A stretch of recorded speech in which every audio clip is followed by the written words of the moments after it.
Ice in my veins, I've been driving this train. Years in this lane, there's no stopping this flame. Cause I came to the game and I Merhaba changed it to play. arkadaşlar, yepyeni haberlerle karşınızdayız. Elçin Sango, medyayı sev ama esiri olma diyerek düşündürdü. Güçlü metaforlardan oluşan kısa filmde medyanın gerçeklik algısına nasıl çarpılabileceğini gözler önüne seriyor. Elçin Sango'nun fotoğraflarında görünmemesinin medya tarafından tükenilen bir figür haline getirildiğinde gerçek kimliğinin kaybolduğunu sembolize ediyor.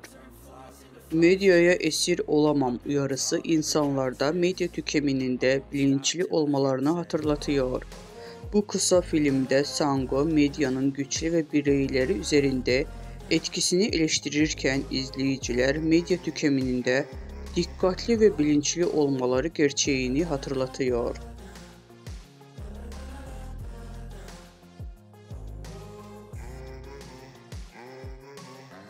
6 a.m. and I'm up again. I got tired eyes, need a cup of blend. That's right, in the AM, that's my only friend. No light, just the sun coming up on the horizon.